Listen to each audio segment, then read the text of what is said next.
नमस्कार दोस्तों, मैं आपका पुनः स्वागत करता हूँ अपने channel UK practice with Ayush में। दोस्तों, आज आपके बीच मैं लेकर आया हूँ उत्तराखंड सामान्य ज्ञान की एक और वीडियो। इससे पहले मैं आपको उत्तराखंड की एक वीडियो पहले भी दे चुका हूँ, जिसमें मैंने आपको डिटेल बताया उत्तराखंड के प्रतीक चिन्हों के बारे में। आज उसी टॉपिक को आगे बढ़ाते, प्रतीक चिन्ह के इसे कंप्लीट करते इस टॉपिक को। और दोस्तों, मैंने हिंदी की भी वीडियो डाली है, तो अगर आपने वो नहीं देखी है तो वो मेरे चैनल में जाके देख लीजिए। मैं इसका लिंक अपने डिस्क्रिप्शन में दे दूँगा। हिंदी की भी डिटेल वीडियो दे रहा हूँ, उत्तराखंड की भी ये डिटेल वीडियो है।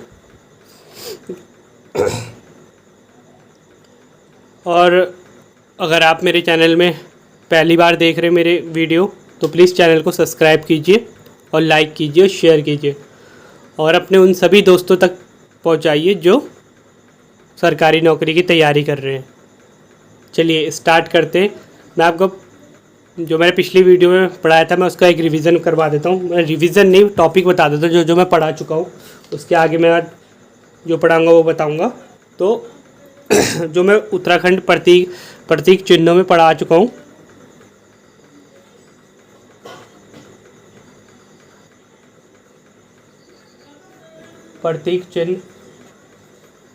प्रतीक चिन्हों में मैं पहले ही पढ़ा चुका हूँ। जो टॉपिक पढ़ा चुका हूँ वो मैं बता रहा हूँ आपको। पहला है, मैंने पढ़ाया था उत्तराखंड के राजकीय चिन्ह, ठीक है, राज्य चिन्ह के बारे में पढ़ा चुका हूँ। राजकीय गीत,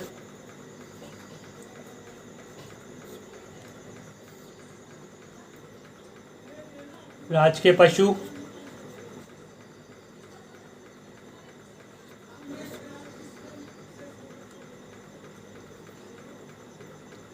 राजकीय पुष्प,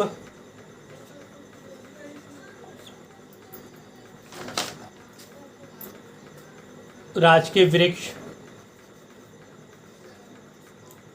1 2 3 4 5 इन 5 टॉपिकों के बारे में मैं पिछली वीडियो में बता चुका हूँ। अगर आपने वो वीडियो नहीं देखी तो प्लीज़ जाके मेरे चैनल में देख सकते हैं। इन 5 टॉपिकों की मैं डिटेल में वीडियो दे चुका हूँ, ठीक है। सब कुछ क्लियर कर चुका हूँ मैं इन 5 टॉपिक के बारे में। अब इससे आगे बढ़ते हैं हम। इससे आगे जो टॉपिक है उनको वो समझाता हूँ मैं आपको। देखिए, अपने नोट्स बनाते हुए चलिए, और मेरे साथ अपने जो मैं लिख रहा हूँ, जो मैं बता रहा हूँ, वो सारे आप एक नोट्स की तरह बनाइए। चलिए,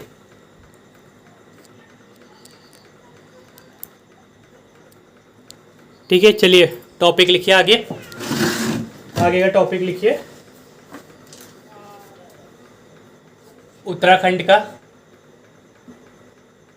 राज्य पक्षी क्या है आपके पास? उत्तराखंड का राज्य पक्षी मोनाल।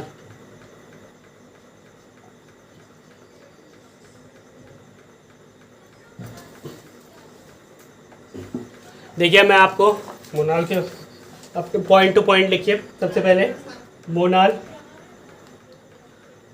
पहला पॉइंट, हिमालय का मयूर कहा जाता है।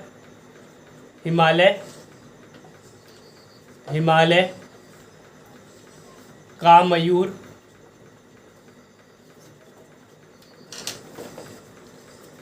ठीक है। पहला, हिमालय का मयूर कहा जाता है। दूसरा पॉइंट, इसका वैज्ञानिक नाम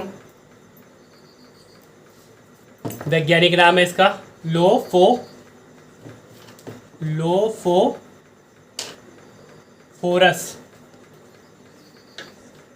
ठीक है, लोफोफोरस इम्पीजेनस। लोपोफोरस इम्पीजेनस इसका वैज्ञानिक नाम है, ठीक है, ये लिख लीजिएगा। वैज्ञानिक नाम है मोनाल का, ठीक। अगला पॉइंट लिखिएगा आप, ये डिफिन परिवार से संबंधित है। कौन से?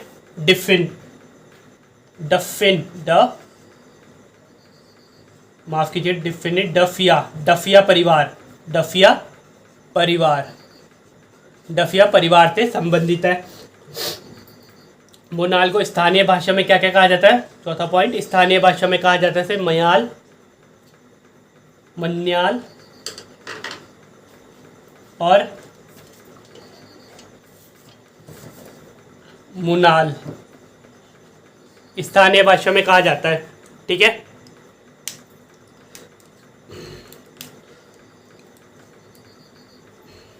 और इसको देखिए कितनी ऊंचाई में पाया जाता है। ऊंचाई, ये कितनी ऊंचाई में पाया जाता है? ये पाया जाता है आपके पास 2500 से लेकर 5000 मीटर तक की ऊंचाई से ऊपर ये पाया जाता है। ठीक है,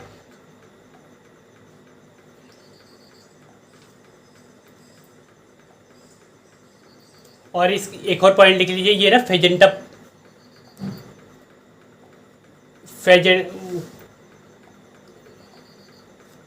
ये फेजेंट फेजेंट परिवार का पक्षी है। ठीक है, फेजेंट परिवार का पक्षी है। देखिए डिफिया, जो डिफिया है ना, डिफिया परिवार से संबंधित पक्षी है, ये भी है और फेजेंट से भी है। ठीक है, और इसके 4 प्रजाति पाई जाती है। फेजेंट की 4 प्रजाति पाई जाती है उत्तराखंड में। ठीक है, 4 प्रजाति पाई जाती है, उनका मैं नाम बता देता हूँ। 4 प्रजातियाँ प्रजातियाँ हैं। ठीक है, 4 प्रजाति, क्या क्या नाम है उनके आप लिख लीजिए। पहला है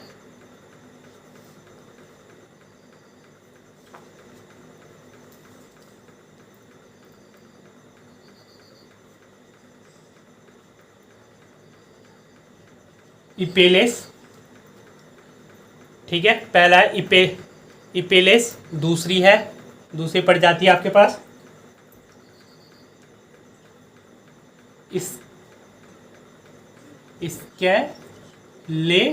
स्केलेटरी, यह आपके पास दूसरी प्रजाति होगी स्केलेटरी। तीसरी प्रजाति है आपके पास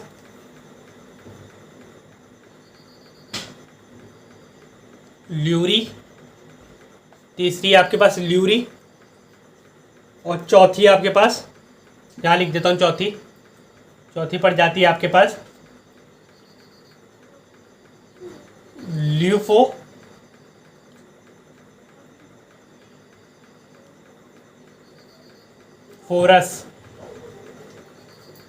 ल्यूफोफोरस एंस। ठीक है, ल्यूफोफोरस एंस, ये इसकी 4 प्रजातियां हैं। ठीक है,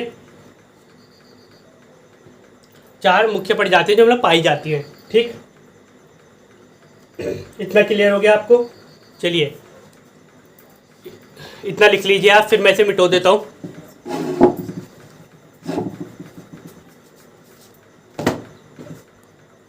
चलिए, इतना नोट कर लिया होगा आपने। चलिए आगे लिखते हैं, आगे बताता हूँ मैं आपको।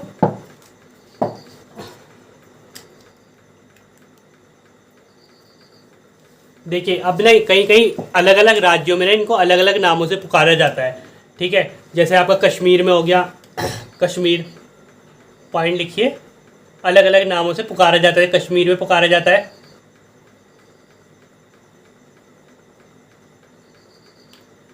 तो कश्मीर में आपका मोनाल को बोलते हैं सुनाल। ठीक है, ऐसे हिमाचल प्रदेश में बोलते हैं, यहाँ पे लिख सकते हैं आप दूसरा, हिमाचल प्रदेश।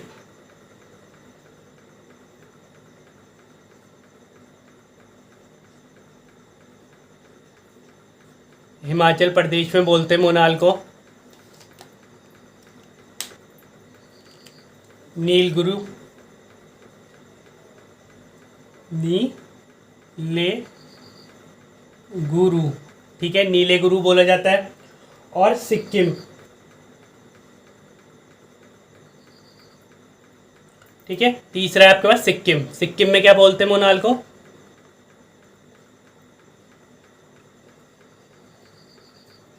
सिक्किम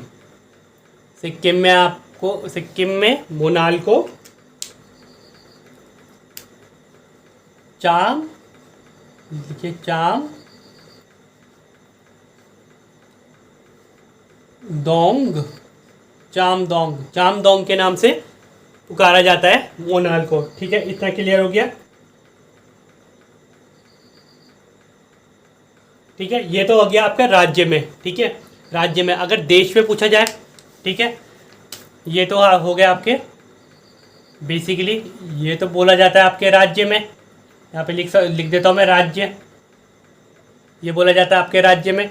लेकिन अगर आपको देश में पूछा जाए, देश में अलग अलग देशों में भी तो मोनाल को कुछ बोला जाएगा। ठीक है, तो जो आपके देश में है, जैसे भूटान, या जैसे नहीं भैया, भूटान हो गया एक तो, भूटान, और दूसरा है आपका नेपाल।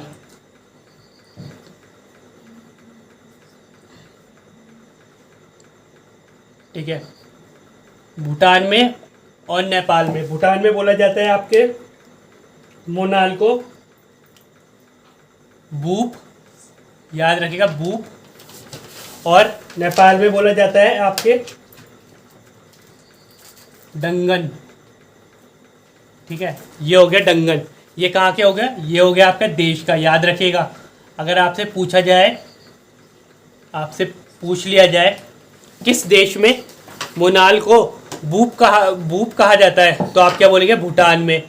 ठीक है, और अगर आपसे पूछा डंगन किस देश में कहा जाता है, तो ये कहा जाता है आपका नेपाल में। ठीक है, क्वेश्चन देख लीजिए। और अगर राज्य में पूछा जाए सुनाल कहाँ बोला जाता है, सुनाल आप बोलेंगे कश्मीर में, और नीलेगुरु हिमाचल प्रदेश में, और चमदोंग आपका सिक्किम में। ठीक है, और ये तो मैं आपको बता चुका। और उत्तराखंड के अलावा कश्मीर, हिमाचल और सिक्किम और भूटान और नेपाल में भी आपका मोनाल पाया जाता है। अब हम आगे पढ़ेंगे मोनाल की विशेषताएं। मोनाल की क्या क्या विशेषताएं?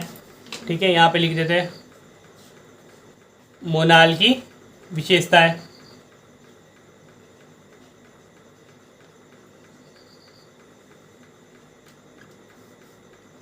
मोनाल की क्या क्या विशेषताएं देखिए।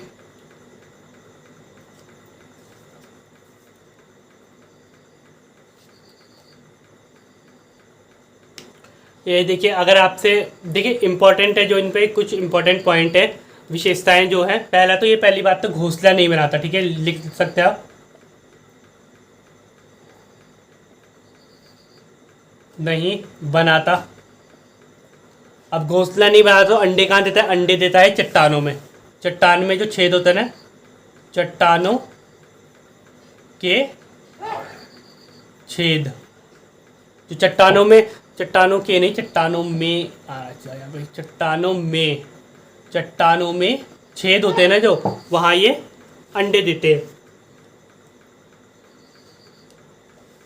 ठीक, और एक और जो अलग, मादा और नर को अलग करने की जो पहचान होती है, जो नर होता है ना, नर मोनाल होता है, मोनाल उसके सर में, ठीक है, सिर में क्या होता है?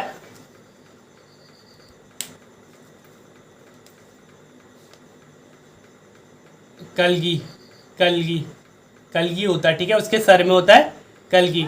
ये होता है आपका कलगी होता है मोनाल के, जो ये पहचान है नर और मादा में। अगर आपको पहचान करनी है ना, तो मोनाल के सर में ना कलगी का मतलब समझ लो, ऐसे करके होता है, ऐसे ऊपर की तरफ यूं, ये होती है मोनाल की।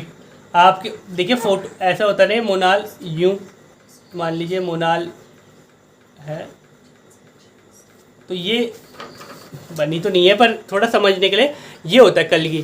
तो ये इसे कहते जाता है कलगी। ठीक है, ये समझ लीजिए। अब ये पहचान होती है कि नर है। ठीक, और जो मोस्ट इम्पॉर्टेंट जो पूछा जाता है, चाहे तो आप IMP भी लिख सकते हैं, मोस्ट इम्पॉर्टेंट, कि उसका फेवरेट फूड क्या? प्रिय भोजन। प्रिय भोजन कौन सा होता है मोनाल का? प्रिय भोजन, प्रिय भोजन है मोनाल का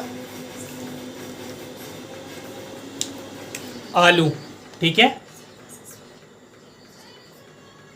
आलू मोनाल की प्रिय भोजन है। ठीक है, ये याद रखेगा, पूछा जाता है क्वेश्चन में, कई बार पूछा जा चुका है कि मोनाल का प्रिय भोजन कौन सा होता है? आलू होता है। ठीक है,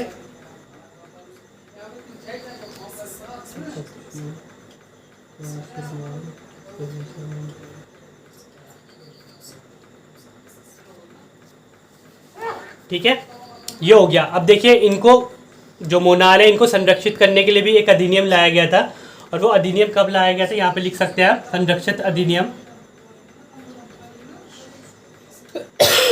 माफ कीजिएगा, संरक्षित अधिनियम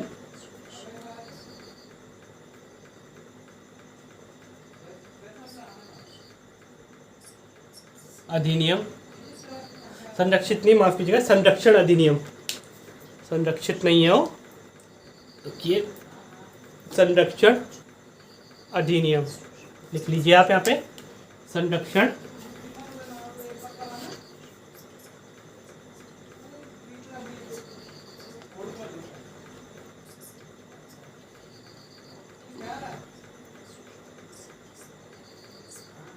ठीक है। मोनाल को संरक्षण मतलब बचाने के लिए एक अधिनियम लाया गया,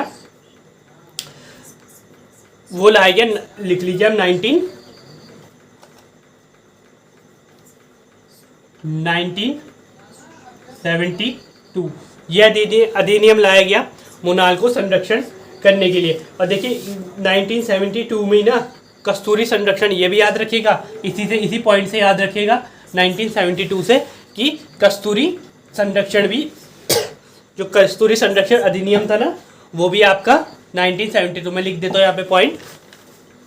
मतलब 1972 से आपको जो दूसरी बात याद रखनी है वो ये भी याद रख सकते हैं आप कि 1972 में कस्तूरी संरक्षण भी लाया गया था।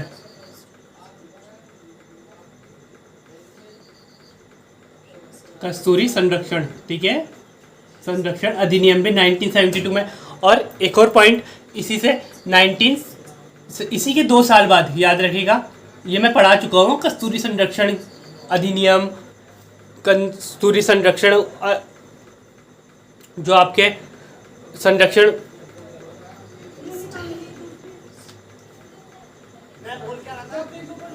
कस्तूरी मृग को संरक्षित करने के लिए जो आपके प्रयास किए गए, ठीक है, क्षेत्र बनाए गए, वो सारा मैं आपको पढ़ा चुका हूँ, वीडियो में जाके देख लीजिएगा। लेकिन मैं एक रिवाइज कराने के लिए, इसी के 2 साल बाद ना, ये याद रखिए 1972 2 साल बाद 1974 में, 1974 में क्या होता है, 1974 में आपका बुरांस को संरक्षित करने का अधिनियम आता है। किसको? बुरांस, याद रखिएगा।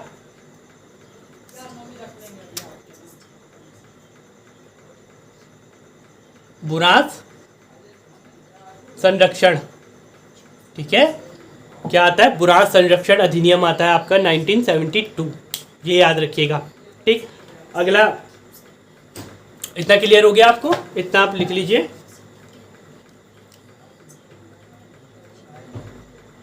एक और पॉइंट लिख सकते हैं यहाँ पे आप, एक और पॉइंट है, ये पाए जाते हैं ना, बेसिकली ये पाए जाते हैं आपके, कहाँ पाए जाते हैं, ये पाए जाते हैं केदार घाटी में, ठीक है, बहुत अधिक पाए जाते हैं, सबसे ज़्यादा पाए जाते हैं केदार घाटी में, पाए जाते हैं केदार घाटी, ठीक है,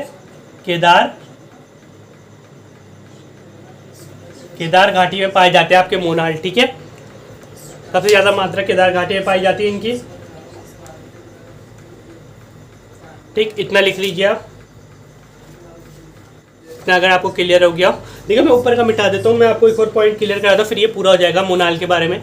ये तो लिख लिया होगा ना आपने, कश्मीर भूटान अगर लिख लिया है तो एक स्क्रीनशॉट ले लीजिए या तो आप। चलिए मैं मिटा देता हूँ इसको।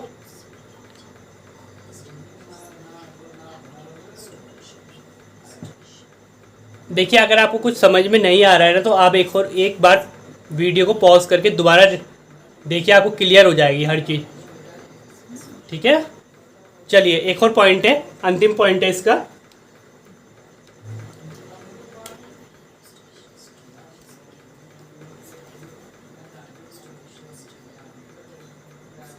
जो इम्पोर्टेंट पॉइंट है ना। देखिए राज्य में ना, पहली बार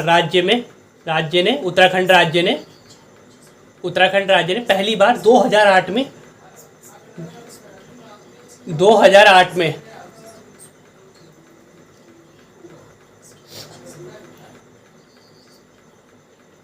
ठीक है, 2008 में जीव संरक्षण बोर्ड द्वारा, किसके द्वारा कहा कह रहा हूं मैं, जीव, याद रखिएगा, जीव संरक्षण बोर्ड बोर्ड द्वारा, ठीक है, याद रखिए, जीव संरक्षण बोर्ड द्वारा 2008 में मोनाल की गणना कराई गई। ठीक है, मोनाल की गणना कराई।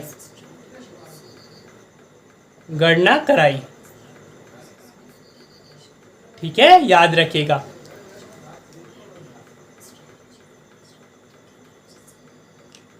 ठीक है, 2008 में गणना कराई गई और संख्या कितनी आई? ठीक है, कितनी आई? तो वो आई है आपकी, गणना के बाद आई है, मोनाल कितने थे राज्य में 2008 की गणना के अनुसार? 919। ठीक है, 919 आपकी संख्या थी 2008 में। ठीक है, संख्या लिख देता हूँ मैं आगे, संख्या थी मोनालों की। ठीक, इतना क्लियर हो गया? ठीक है, इतना ये था मोनाल के संबंधित। चलिए अब आगे बढ़ते, अगला टॉपिक है हमारा, मैं मिटा देता हूँ ये।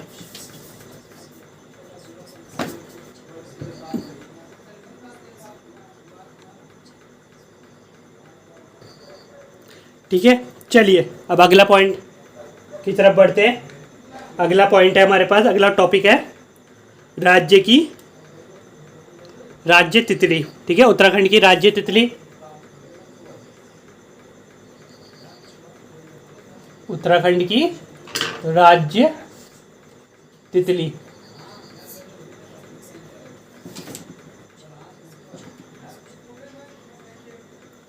राज्य तितली आपकी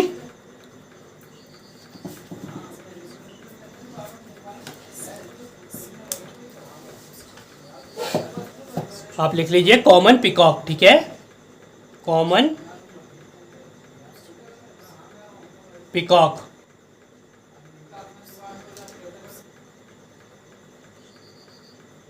ये ठीक है, अब देखिए मैं इसके आपको बताता हूँ कॉमन पिकॉक के बारे में। लिख लीजिए, देखिए ज़्यादा नहीं है, ज़्यादा नहीं है इसके बारे में, बस आप लिख लीजिए, पॉइंट टू पॉइंट लिखिए।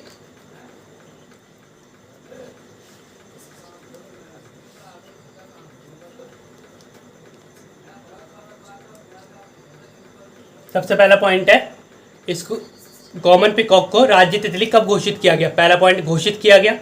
तो घोषित किया,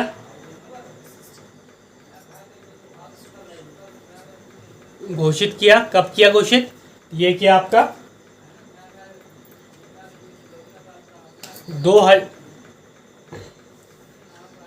7 नवंबर 2016। ठीक है, 7 नवंबर 2016 को कॉमन पिकॉक को उत्तराखंड राज्य की तितली बनाया गया, राज्य तितली। ठीक है, और ये कितनी ऊंचाई में पाई जाती है? ये पाई जाती है आपकी 7,000 फीट। ठीक है, 7,000 फीट ऊंचाई पे पाई जाती है। ठीक है,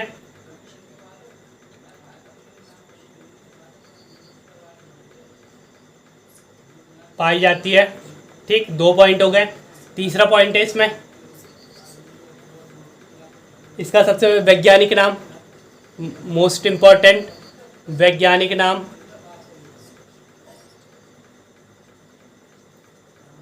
वैज्ञानिक नाम है आपके पास इसका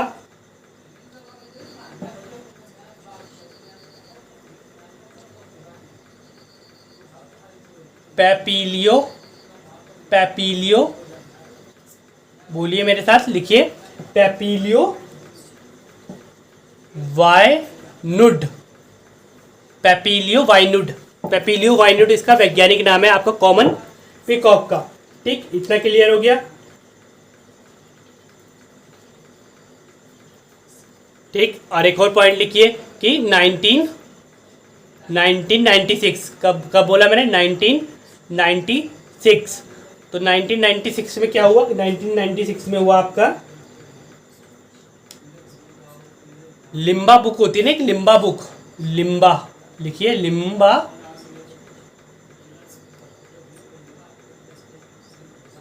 बुक। ठीक है, लिम्बा बुक, लिम्बा बुक में कॉमन पिकॉक को भारत की सबसे सुंदर तितली का दर्जा दिया? ठीक है, भारत की सबसे सुंदर तितली का दर्जा दिया, यहाँ पे लिख सकते हैं 1996 में।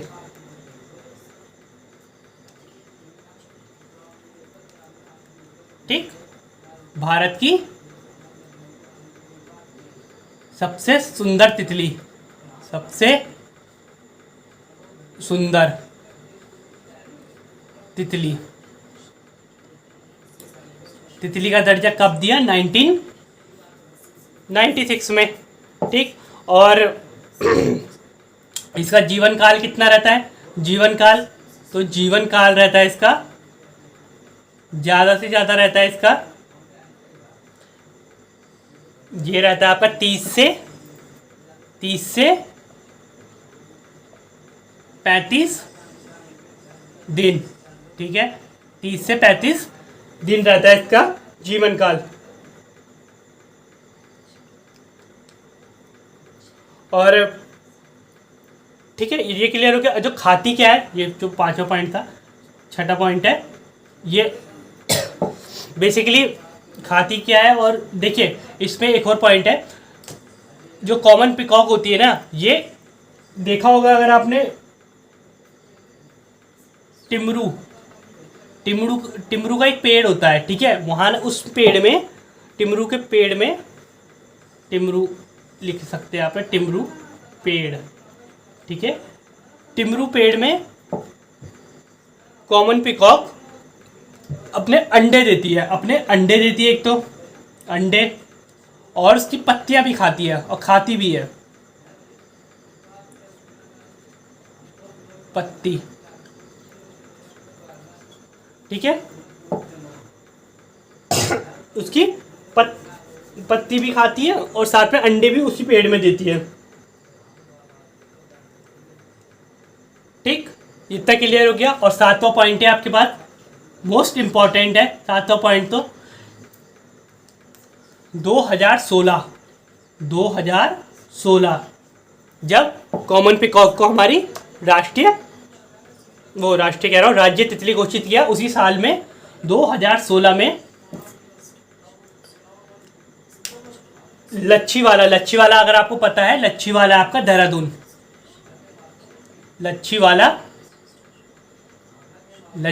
देहरादून में, लच्छीवाला देहरादून में बटरफ्लाई पार्क खोला गया। ठीक है, यहाँ पे लिख सकते हैं लच्छीवाला देहरादून में बटरफ्लाई पार्क,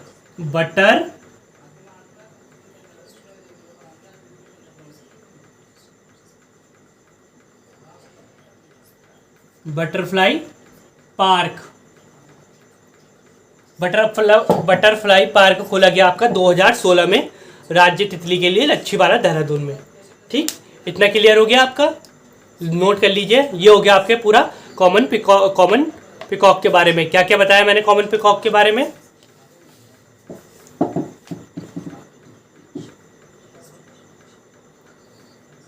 ठीक है, राज्य तितली होती है। ठीक है, राज्य तितली है। 7 नवंबर 2016 को घोषित की गई, पाई जाती 7 फीट से भी ऊंचाई तक। वैज्ञानिक नाम है पैपिलियो वाइन्यूट। 1996 में लिम्बा बुक में भारत की सबसे सुंदर तितली का दर्जा मिला है इसे। जीवन काल मतलब कितने दिन जीती है? 30 से 35 दिन जीती है। और टिमुर का जो पेड़ होता है उसमें अंडे देती है तथा उसकी पत्तियां भी खाती है। ठीक है, वहीं खाती है, वहीं रहती है, वहीं मरती है। ठीक है, और 2016 में लच्छीवाला में बटरफ्लाई पार्क खोला गया। ठीक है, इतना अगर आपने लिख लिया है तो हम आगे बढ़ते हैं।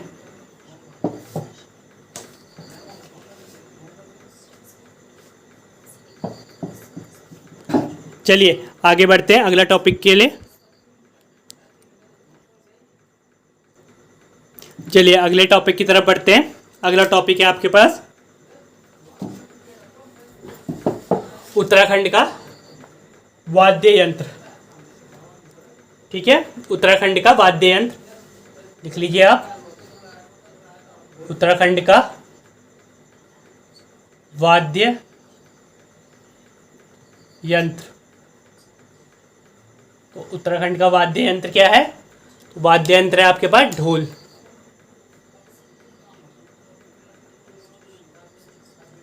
ढोल आपका उत्तराखंड का वाद्य यंत्र है। ठीक, तो कब घोषित किया गया? अब देखिए पॉइंट टू पॉइंट लिखते जाइए।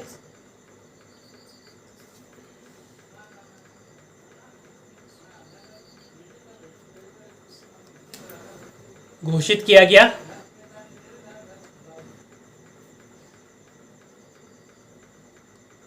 घोषित किया 2015 में 2015 में घोषित किया गया।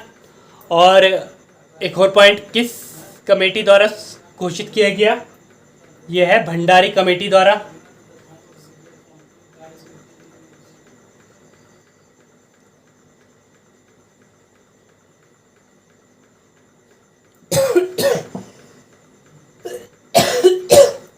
ठीक है, भंडारी कमेटी की सिफारिश में।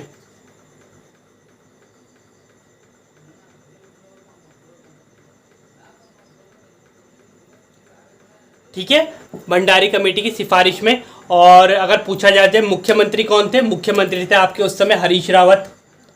ठीक है, मुख्यमंत्री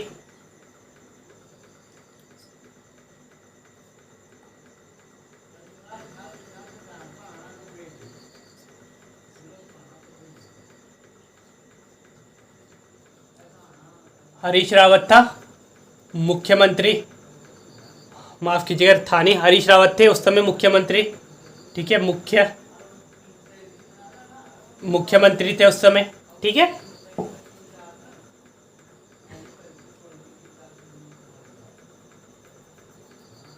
अगर आपको इसकी बनावट, वैसे तो इम्पोर्टेंट नहीं है पर तब भी बनावट कैसे बनता है, ये दो चार चीज़ें हैं इसमें। ठीक है, एक तो प्राचीन होता है, ये तांबे लिख सकते हैं। बनावट के आगे लिख सकते हैं बनावट। इसकी बनावट कैसे मतलब ढोल किस तरीके से बनता है।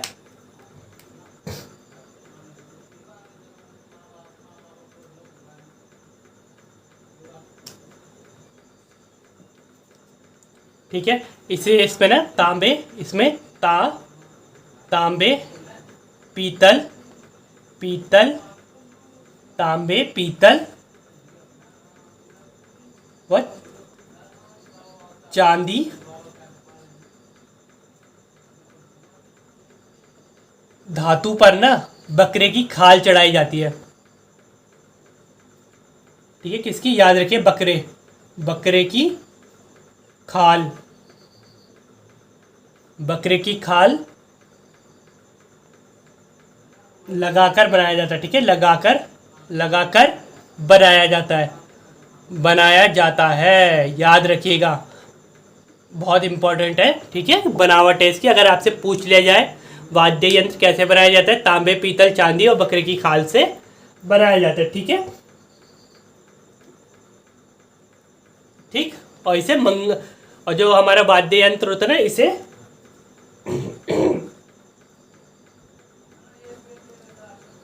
इसका अन्य नाम जो होता है, अन्य नाम ढोल का, इसको कहा वैसे कहते हैं ना, क्योंकि वैसे अच्छे संगीत मतलब अच्छे टाइम पे बजाया जाता है। जैसे कोई समारोह होता है, मंगल काम होता है, तो इसे हम कह सकते हैं मंगल वाद्य। ठीक है, मंगल वाद्य के नाम से भी जानते हैं इसे। ठीक,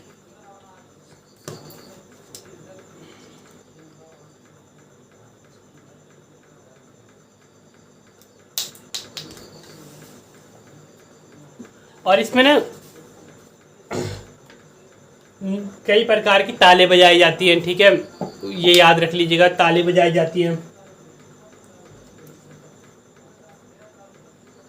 तो उनके कुछ नाम है उनके तालों के, मतलब जो बजाए जाते हैं। वैसे तो ठीक है, कुछ ताले हैं, मतलब ताले मतलब उससे मतलब बजाने का तरीका है। तो ताले जैसे सारे गामा ता वो होते हैं ना, बस संगीत में होते हैं, वैसे ही ढोल में होते हैं। ठीक है, ताल, इसमें कुछ ताले होती हैं। तो ताले के नाम लिख सकते हैं आप, कौन कौन से कुछ प्रमुख ताले हैं। तो वो है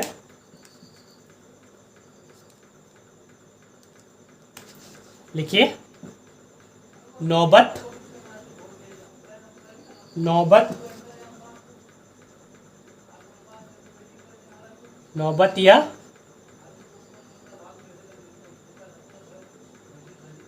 निमति। ठीक है, रहमानी,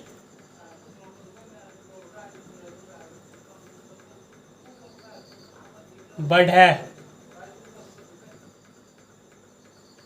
ठीक है, और अन्य तालें भी हैं जो बजाई जाती हैं। ठीक है, ये कुछ इंपॉर्टेंट है, पर जो इसमें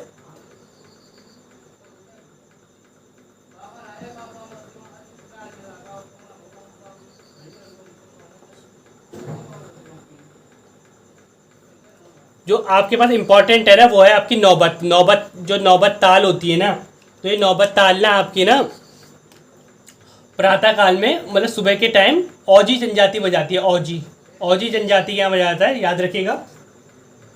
औजी, औजी जनजाति बजाती है। औजी जनजाति नहीं, माफ कीजिए, औजी जाति के लोग बजाते हैं। और प्रातः काल बजाते हैं बेटे, सुबह के टाइम, प्रातः काल के समय, प्रातः काल। ठीक है, प्रातः काल के समय बजाते हैं औजी जाति लोग। ठीक है, और ये कितने लोग बजाते हैं, औजी लोग बजाते हैं कितने, 22 लोग, 22 लोगों के द्वारा है। 22 लोगों के द्वारा, जो बजाने वाले होते हैं ना, उनको पता है क्या कहते हैं, उनको कहते हैं फड़ताल, जो बजाते हैं।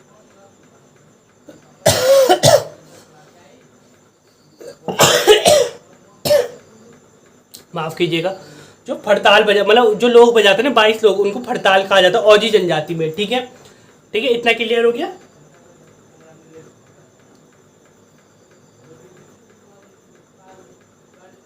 ठीक, ये हो गया। और जो ये आपका ये है बदे ताल, जो आपका ये वाली ताल है बड़े ताल, तो इसका प्रयोग किया जाता है जब आपके रुकिए, हाँ हाँ, जब आपके मांगलिक कार्यों की शुरुआत होती है, सबसे पहले यही ताल बजाई जाती है, बड़े ताल। ठीक है, मांगलिक कार्यों की शुरुआत लिख लीजिए यहाँ पे,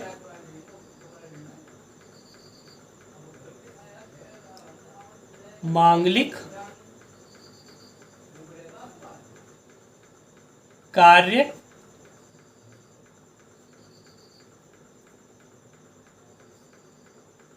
कार्यों की शुरुआत की जाती है, शुरुआत की जाती है। ठीक है, मांगलिक बड़े से, याद रखिएगा।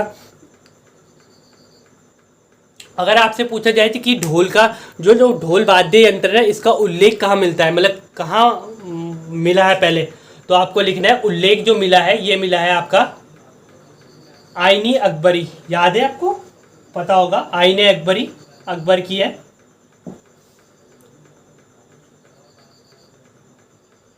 आइन लिख लीजिए, पुस्तक का नाम है आईने अकबरी।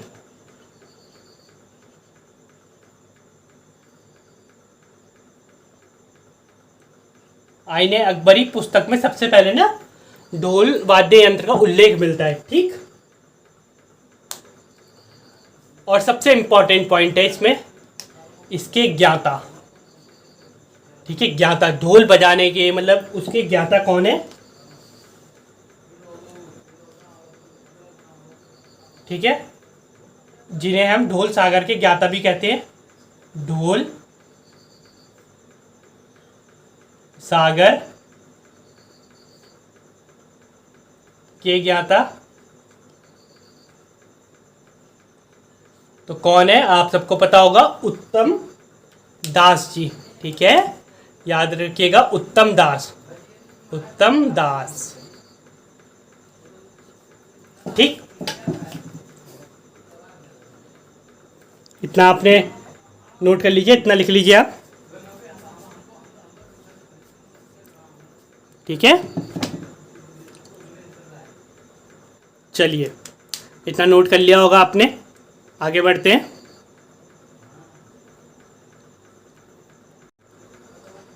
ठीक है, इतना आपने नोट कर लिया होगा। अब देखिए, कुछ इंपॉर्टेंट है इसमें, 2-4 और प्रतीक है, वो लिख लीजिए, जो इंपॉर्टेंट अन्य जो बच गए हैं। जैसे उनमें कुछ अन्य हैं, फुटबॉल, सबसे पहले आपका फुटबॉल राजकीय खेल, ठीक है।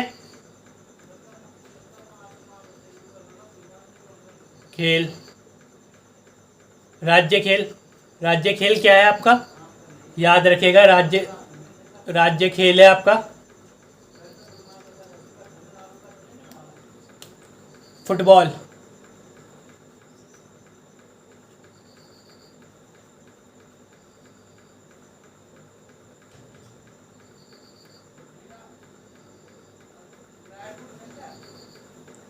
फुटबॉल आपका राज्य खेल है। कब घोषित किया गया आपको पता होगा, 2011 को।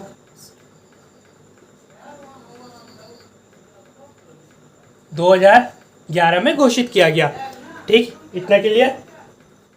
अगला है, आपको पता होगा उत्तराखंड की राज्य भाषा, राज्य भाषा तो आपको पता, प्रथम राज्य भाषा, उत्तराखंड की प्रथम राज्य भाषा है, प्रथम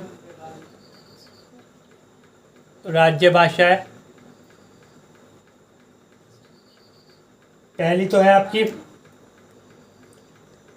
हिंदी, और दूसरी है आपकी संस्कृत, संस्कृत, ठीक है। दूसरी आपकी संस्कृत, और संस्कृत को कब बनाया गया, ठीक है, राज्य भाषा कब बनाया गया, इसे बनाया गया, आप यहाँ पे लिख लीजिए 2010 को, 2010 को संस्कृत को दूसरी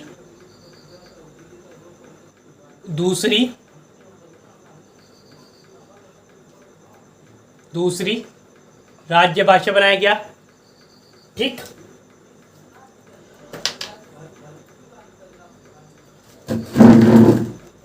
ठीक है, इतना क्लियर हो गया। और एक पॉइंट है जो सबसे मतलब इम्पोर्टेंट ही है वैसे तो, वो भी याद रखिएगा आप। 2001 में ना,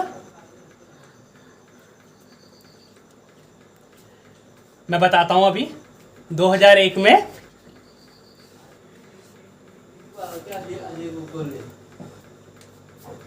उत्तराखंड शासन द्वारा ना, उत्तराखंड राज्य द्वारा, उत्तराखंड द्वारा राज्य चिन्हों का निर्धारण किया गया, ठीक है। कब किया गया, 2001 में उत्तराखंड ने राज्य चिन्हों का निर्धारण किया, ठीक है। राज्य चिन्ह निर्धारण, राज्य चिन्ह निर्धारण, ठीक है। राज्य चिन्ह निर्धारण किया आपका 2001 में, ठीक। इतना क्लियर हो गया आपको, ठीक है। ये हो गया, देखिए आपके पूरे, मैंने आपको पूरा डिटेल में बता दिया 2 वीडियो में, उत्तराखंड के प्रतीक चिन्ह, ठीक है। ये पूरा मैंने बता दी, ये इससे बाहर आपसे कुछ नहीं पूछा जाएगा उत्तराखंड के प्रतीक चिन्हों के बारे में, इतना इनफ है, मतलब किसी भी कॉम्पिटिटिव एग्जाम के लिए। ये 2 वीडियो में मैं आपको समझा चुका हूँ उत्तराखंड के पूरे डिटेल में प्रतीक चिन्हों के बारे में, ठीक। इस वीडियो को यहीं एंड करते हैं। अगर आपको मेरी वीडियो अच्छी लगे या कुछ भी डाउट लगे, कुछ भी डाउट या प्रॉब्लम लगे, तो आप मुझे कमेंट कर सकते हैं, मैं कोशिश करूँगा उन चीज़ों को सही करने की। और अगर आप मेरी वीडियो पहली बार देख रहे हैं तो प्लीज़ चैनल को सब्सक्राइब कीजिए और ज़्यादा से ज़्यादा लाइक कीजिए। और अगर वीडियो अच्छी लगी हो, समझाने का तरीका अच्छा लगा हो, तो सब्सक्राइब ज़रूर कीजिएगा। और मैं कोशिश करूँगा और अच्छी तरीके से और ज़्यादा वीडियो लाने की, और कोशिश करूँगा आपके लिए भारतीय जनरल साइंस की भी आपके लिए, वो माफ़ कीजिएगा, जनरल मतलब जीके की भी आपके लिए वीडियो लाऊं जल्दी से जल्दी, कोशिश करूँगा। और अगर आपको वीडियो अच्छी लगी तो लाइक कीजिए, सब्सक्राइब कीजिए। धन्यवाद।